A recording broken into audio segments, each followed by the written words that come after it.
లేదమ్మా. కనీసం ఆడవాళ్ళకి ఉచిత బస్సు అని పెట్టారు. కనీసం కాలేజీ సెంటర్లో గత 20 రోజుల నుంచి చూస్తున్నాము, ఒక్క బస్సు కూడా ఆపట్లేదు. లేడీసు పాలన అంతా బాగుందమ్మా, మేము ఫ్రీ బస్సులు పెట్టాము అని చెబుతున్నారే కానీ ఏ మాత్రం కూడా బస్సులు ఆపట్లేదు. మా బాధలు మా ఇబ్బందులు ఒకసారి ప్రభుత్వం గమనించాలి. కాలేజీ సెంటరు ఇది స్టేజీనే, మరి 4 కోడళ్ళు కలిసిన స్టేజీ ఇది. ఇక్కడ ఎందుకు ఆపకుండా పోతున్నారు? ఖాళీగా బస్సులుండి కూడా అసలు బస్సులు ఆపట్లేదు. ఆడవాళ్ళు ఎంత ఇబ్బంది పడుతున్నారు. హాస్పిటల్ పోయే వాళ్ళు ఉన్నారు, మరి బజార్లు వెళ్ళే వాళ్ళు ఉన్నారు. ఫ్రీగా ఏమి వస్తుంది బస్సు అని ఊరకేమి ఎక్కరు కదా. అలాంటప్పుడు బస్సులు ఎందుకు ఆపట్లేదు అని మేము ప్రశ్నిస్తున్నాము. లేడీస్కి ఉచిత బస్సు అని ఎందుకు పెట్టారు? ఈ బస్సులు ఎందుకు ఆపట్లేదు? ఈ చర్య మాత్రం గట్టిగా ఈ ప్రభుత్వం తీసుకోవాలని వేడుకుంటున్నాను నేను. థ్యాంక్ యూ సో మచ్ అమ్మా. Okay madam. నమస్తే అమ్మా. నమస్తే అండి. పేరు? నా పేరు సౌమ్య. సౌమ్య గారు ఏం చేస్తూ ఉంటారు? సోడా బేరం. ఎలా ఉంది మీ బిజినెస్? అదే సుమారుగా ఉంది. ప్రస్తుతం ఉన్న ప్రభుత్వ పాలన ఎలా ఉందమ్మా? బాగానే ఉంది, కానీ బస్సులు ఫ్రీ బస్సులు పెట్టారు నయమే, కానీ ఆపడం లేదు. అసలు సరిగా ఆపడం లేదు. స్టేషన్ల కాడ ఆపడం లేదు. అంటే వాళ్ళు ఏం చెప్తున్నారంటే మాకు బస్సెస్ ఆల్రెడీ ఫిల్ అయిపోవడం వల్ల ఆపలేకపోతున్నామని వాళ్ళు అంటున్నారు. కాదు, అసలు ఇక్కడ బస్ స్టేషన్లో బస్సు ఆపాలిగా, ఫుల్ అయినా ఆపైనా ఇక్కడ ఆపడం సరిగా ఆపడం లేదు. అది ప్రయాణికులు ఇబ్బంది పడడం మీరు చూస్తూ ఉంటున్నారు. అవును. ఓకే అండి, thank you so much. Thank you. నమస్తే అమ్మా. మీ పేరు? వీరమ్మ. ఏం చేస్తూ ఉంటారు? పొలం పని చేస్తుంటారు. భయపడద్దు, నేను ఏం చేయను మిమ్మల్ని. ప్రస్తుతం ఉన్న ప్రభుత్వ పాలన ఎలా అనిపిస్తుందమ్మా? నీకు ఏమైనా పథకాలు అందుతున్నాయా? నాకే పథకం రాదు. ఫ్రీ బస్సు అయితే వచ్చింది. రేషన్ కార్డు ఉందా? రేషన్ తీసుకుంటున్నాం. ఆధార్ ఏమంటారు, రేషన్ కార్డు, ఆరోగ్యశ్రీ కార్డు వర్తిస్తుందా? లేదు కదా, అది కూడా లేదు. ఏం వర్తించట్లేదు. ప్రస్తుతం ఉన్న ప్రభుత్వ పాలన ఎట్లుందంటావు? పెట్టింది బాగానే ఉందంటావు. ఓకే అమ్మా, థ్యాంక్ యూ సో మచ్. నమస్తే అమ్మా. చెప్పు నాన్న. మీ పేరు? అబ్బాయి ఇంత చక్కగా పలకరించారు. మీ పేరు? నిర్మల గారు. ఏం చేస్తుంటారు? నిర్మలంగా మాట్లాడుతున్నారు. ఏం చేస్తున్నారు? పండ్ల వ్యాపారం. ఎలా ఉంది మీ బిజినెస్? పర్వాలా, ఏదో ఉంది లేదు అని అనుకోకుండా ఉంది. పెట్టుబడైనా వస్తుంది ఆయనకి? పర్లేదంటారు. ప్రస్తుత ప్రభుత్వ పాలన ఎలా అనిపిస్తుందమ్మా? బాగానే ఉంది, ప్రస్తుతానికి బాగానే ఉంది. ఏమైనా మార్పులు చేర్పులు ఏమైనా చెప్తారా? అదంతా నాకు తెలియదులేమ్మా, నేను చెప్పలేను. ఓటు వేసారమ్మా? అది నా ప్రభుత్వమేనమ్మా. మా ప్రభుత్వమే. మీ ప్రభుత్వమేనా? అయితే సంతోషం.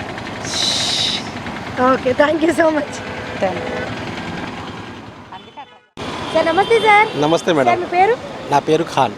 ఖాన్ గారు చెప్పండి, ప్రస్తుతం ఉన్న ప్రభుత్వ పాలన ఎలా అనిపిస్తుంది? 50-50 మేడం. 50-50 అంటే ఎందుకని 50% ఎక్కడ కోల్పోతున్నారు?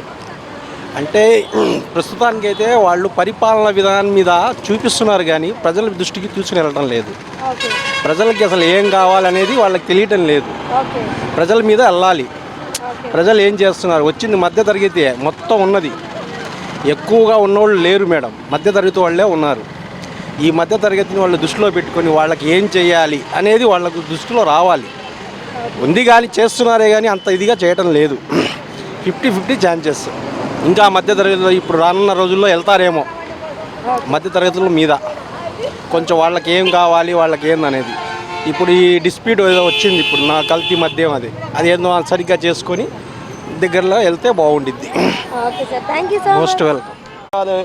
నిత్యావసర సరుకులు మొత్తం రేట్లు పెరిగిపోయి ఉన్నాయండి. ఏంది మేము ప్రస్తుతానికి ఉన్న ప్రస్తుత జీవన విధానంలో చాలా కష్టంగా నడుస్తుంది. అంటే పార్టీ పరంగా ఏం కాదు. మీకు ఎటువంటి పథకాలు ఏమి అందట్లేదా? నాకైతే ఏమి రావట్లేదండి. ఒక కోట మీద తప్ప ఇక దేనికి అనుకుంది కాదు. నాకైతే ఏమి లేదు, ఎవరు లేరు. అది తల్లిదండ్రులు కానీ ఎవరు లేరు. నాకు ఉండటానికి ఇందుకు లేదు. అది గవర్నమెంట్ నుంచి ఏమైనా వస్తే అన్నారు, నేను ఆల్రెడీ తిరిగా, నాకేం రావట్లేదు. అది మీకు ఏమైంది? మౌత్ అంతా నాకు పుట్టుకతోనే వచ్చిందండి. పుట్టుకతోనే ఉంది. సో దీనివల్ల ఏమంటారు, గవర్నమెంట్ వాళ్ళు పెన్షన్ అప్లై చేశాయండి. అయితే నేను వేరే వాళ్ళ ఇంట్లో ఉంటున్నాను. ఉంటుంటే వాళ్ళు ఏం చేశారు, మేము డాబాలో ఉంటున్నామని చెప్పని మాకు రానిలేదు. అదే అద్దె ఇల్లు కదా. అంటే నన్ను వేరే వాళ్ళు పెంచారండి. వాళ్ళకి డాబా ఉంది, నేను డాబాలో పెరిగా కాబట్టి నాకు ఏమి రాకుండా చేశారు. ఓకే అది మళ్ళీ ప్రయత్నించండి వచ్చే ప్రయత్నించినా వేస్ట్ అండి. అది ఓకే ఎంత ప్రయత్నించినా వేస్ట్. ఓకే ఇప్పుడు మన ఊళ్ళో మన ఊళ్ళో పనిచేసినంత కాలం ఏ పథకాలు ఎవరికి అందవు నాకు తెలిసి అయితే. అది ఓకే అండి thank you so much. Sir నమస్తే సార్. నమస్తే అమ్మ. సార్ మీ పేరు? ప్రసాదం. ప్రసాద్ గారు ఏం చేస్తూ ఉంటారు? నేను ఫిజియోథెరపిస్ట్ అమ్మ. Physiotherapist. Glad to meet you sir. Sir చెప్పండి, ప్రస్తుతం ప్రభుత్వ పాలన ఎలా ఉంది? వాళ్ళంటే చంద్రబాబు గారి తరఫున బాగానే ఉందమ్మా. అయితే లోకల్ ఎమ్మెల్యేలంతా కరప్షన్ ఎక్కువైంది. ఓకే, ఏం చేస్తే ఇంకా మెరుగ్గా బాగుంటుంది? ఎమ్మెల్యేల సైడ్ నుంచి వాళ్ళ కరప్షన్ని కొంచెం కంట్రోల్ చేయగలిగితే పైనుంచి నార్మల్ పీపుల్ అందరూ కొంచెం హ్యాపీగా ఉండొచ్చు. ప్రతి దాంట్లో ఎమ్మెల్యే గారి తరఫున ప్రతి దాంట్లో వాటా ఉందమ్మా. ఓకే సార్ చెప్పండి, యాజ్ ఏ ఫిజియో మీరు ఎన్ని కేసెస్ ఉన్నాయి పర్ డేకి మీకు? Per day 6 cases. 6 కేసెస్ అంటే హోమ్ విజిట్ చేస్తారా క్లినిక్ సార్? బయట విజిట్స్ మేడం, క్లినిక్స్ నార్మల్గా నడుస్తుంది. అయ్యో 20 కేసెస్ క్లినిక్లో. Okay sir, thank you so much. Okay.